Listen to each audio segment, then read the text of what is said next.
All right, what is going on, everyone? Welcome to another video.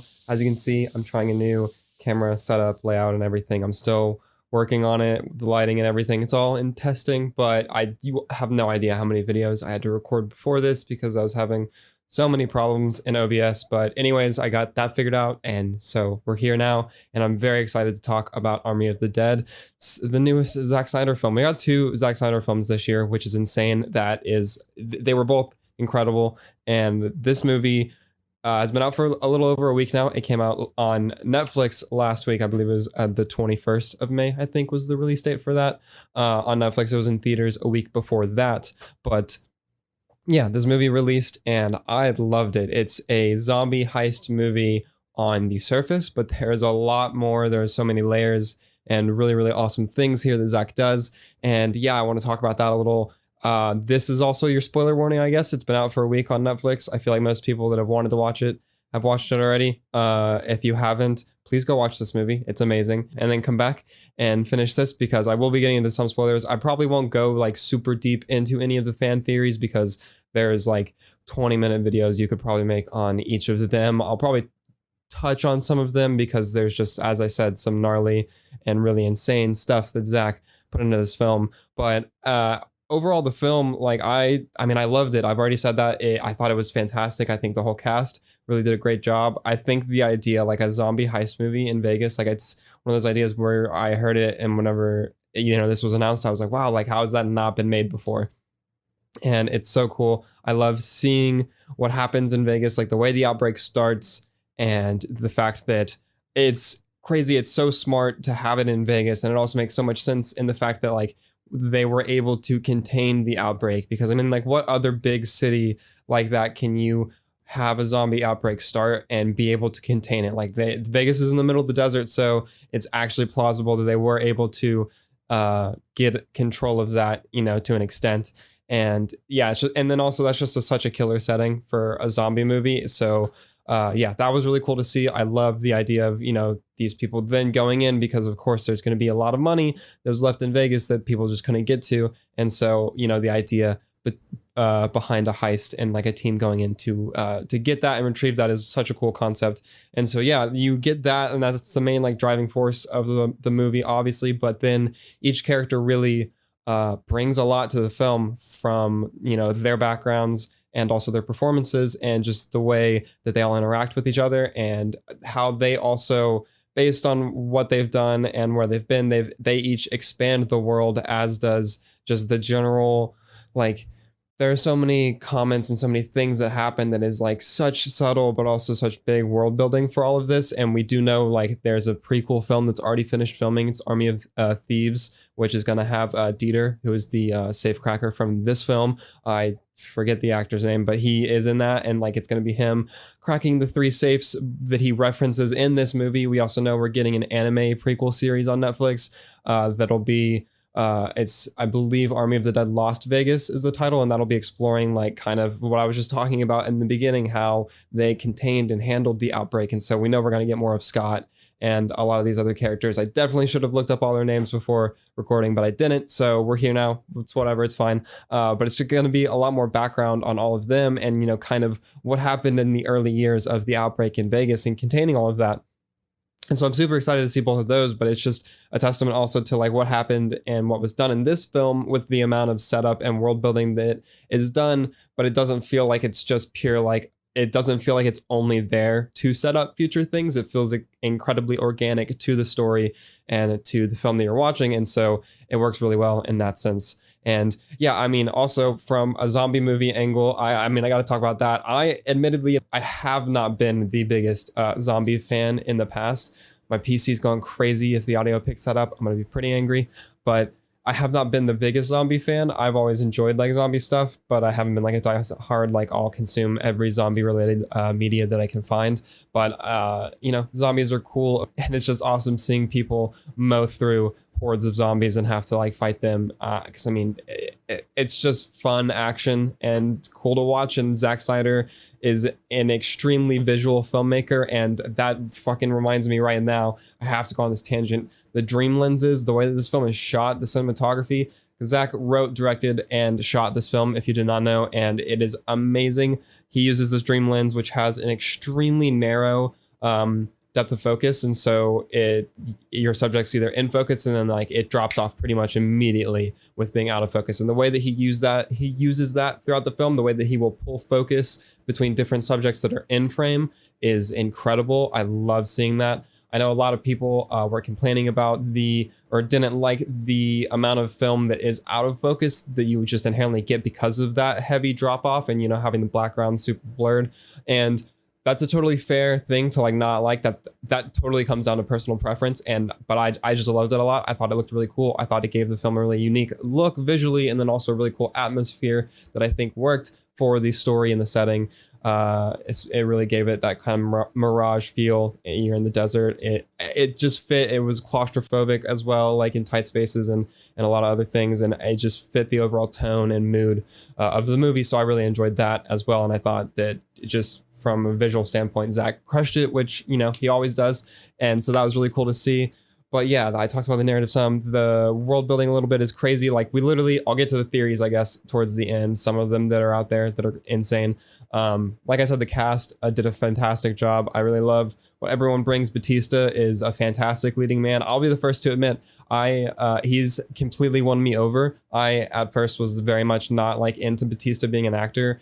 Mainly because I did watch wrestling a lot, and so I would see him in films, and I was like, I just see him Batista bombing people, pretty much. But the more I've seen him in, especially outside of the Marvel films, like he's fantastic in Blade Runner 2049. He did a really solid job in Spectre, and then he's just great in this. He proves that he can lead a film in this, and he does that. He's, of course, surrounded by a great ensemble cast, but he very much is so the lead, and he does a really good job. All right, I'm going to be real honest. I looked up the cast to try to read off everyone and who they play, and I absolutely butchered pretty much all of their names, so I'm not going to do that. I apologize, but everyone did a very good job with all their characters, and they just, like I said earlier, they bounce off of each other really well. They bring a lot to the story individually, and then, as a cohesive whole. The action, I think I might have mentioned it some, the action looks incredible. It's so just fun to watch. There's a lot of scenarios that are really cool, the way that it's done. The zombie element, I talked about it a little bit, I think, and I broke off into a tangent, I think, about the way that it was filmed, but the zombies in this are so cool. So the way the zombies, one, are like introduced,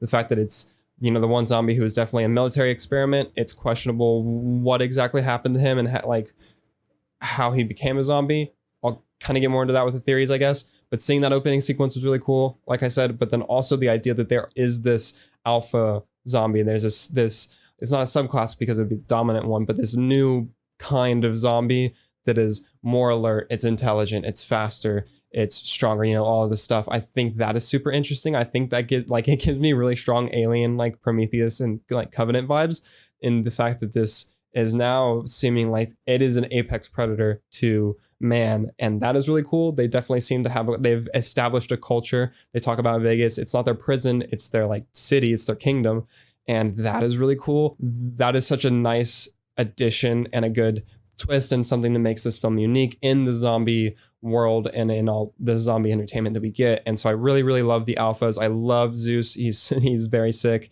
And then, yeah, him, the queen, who I've seen people refer to her as Athena. I don't know if that's an official name or not. I think that, it would be cool. It would make sense. But yeah, seeing her, there's a zombie baby, which is insane. He was blue at first. Okay, I guess I'm going to talk about theories a little bit. I think I've hit most of the points that I wanted to with the movie. The story I really liked a lot. I thought the writing was really solid. All the characters were great. Cinematography was fantastic. The production design as a whole, the CGI. Oh, I'll talk about this, I guess, real quick before I get into the theories. The CGI on the zombie tiger, the horse, all that stuff was amazing. The way that they, captured Vegas and, reconstructed to then deconstruct it with, what would happen in an apocalyptic setting was really cool. I know that they like straight up 3D mapped all of Vegas using photography, drones, and then LiDAR technology as well.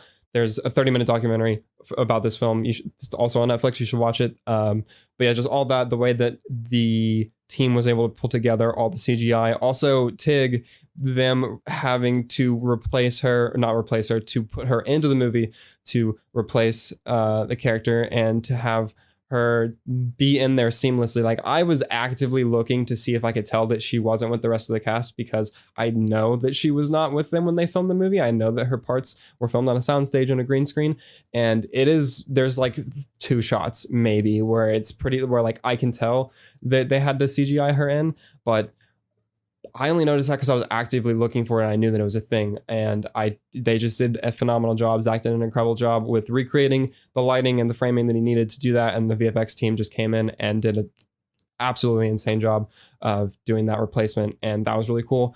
And yeah, just the VFX all around was awesome. It was a really good, just the whole production quality, top notch, as you would expect from a big Netflix budget. And then also Zack Snyder and the people that he works with, the whole cast and crew did a great job on that. But yeah, I think those are all the things. Score, Junkie XL. Again, collaborator of Zack frequently now, and he is fantastic as always. It's a great score. Emotional moments hit when they need to. The tension hits whenever it needs to. It's just really great. It accompanies the film very well. And yeah, theories now, I guess. I think I can talk about them. There are so many theories about this because there's straight up a time loop mentioned, and there's some definite Easter eggs and details to that. And I think the fact that you get a zombie movie that then, I'm just going to roll off a couple of the theories, that it then introduces time loops, alternate timelines, alternate universes. You have aliens, possibly. You have robots. And then you also just have zombies generally. Like, there is so much that happens here. And then you have Vanderho knew that referred to the zombies as alphas, right? He's the first person in the film that does that. He just knows that. And he refers to them as that. He also has the Omega symbol as on his chest. He, at the end of the film, leaves, but then is bitten, but it takes him way longer to feel any of the effects of that zombie bite. And so, that begs the question, what's different about him? So there's a lot going on there. He's the one who mentions the time loop thing. There are corpses in the vault that have the same shirt, the same necklace, that look the same as our main cast. And so there's the whole time loop angle. We have Dieter, who refers to the safe as a doorway to another realm. You can take that literally at this point. A lot of people are. I think it's definitely not out of the realm of possibility. You just have something, the aliens, some of the zombies' blood or heads or whatever are blue whenever they get killed. You have one zombie that straight up looks like a robot randomly. What the fuck is up with that? We don't know how the first zombie, Zeus, became a zombie. We don't know if it was alien technology. I mean, they might have been coming from Area 51. We don't know if it was like robotics. We don't know if it was just something we bioengineered. Like, if it was an alien, again, straight up earlier, like I was saying, like Prometheus vibes there. Like, if it's an alien that is now morphed with a human and our DNA, and they're creating a now more advanced species or class of apex predator in these zombies and these alphas. Like, there's so many things I can't even imagine how this universe can go forward from here.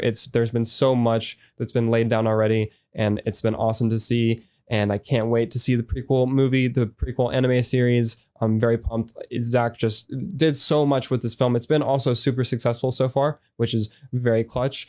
Yeah, I mean, I loved it, as I've said probably like 80 times. And if you didn't get the gist from this review, yeah, I thought it was fantastic. And yeah, it's just the world building, the amount of lore, the amount of mythology that's still like, I literally went into this movie and I mean, I don't know exactly what I expected because it was Zack, so I should have seen this coming, but I'm obviously a huge Snyder fan, and I went to this and I was like, oh, this is going to be a very fun popcorn zombie heist film. And it is that, if that's all you want to get out of this film and like you look for, and it totally works as that. But then there's also so many things that are in this, so many layers and themes, and just incredible.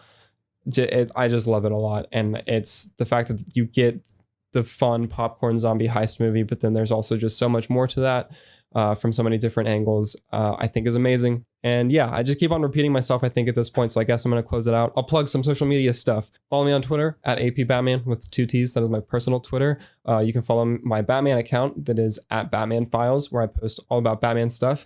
If you haven't checked us out, follow Comics and Coffee, my podcast that I do over at the Lightcast YouTube channel. I'll link that down below. You can also find us on Spotify, iTunes, literally all the podcast stuff. Just search Comics and Coffee and or Lightcast. You'll see us there.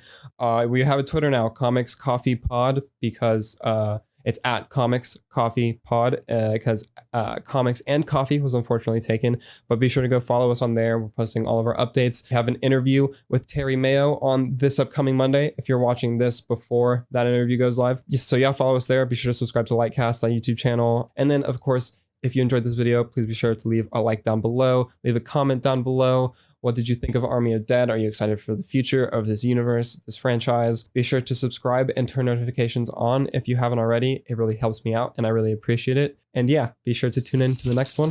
Later.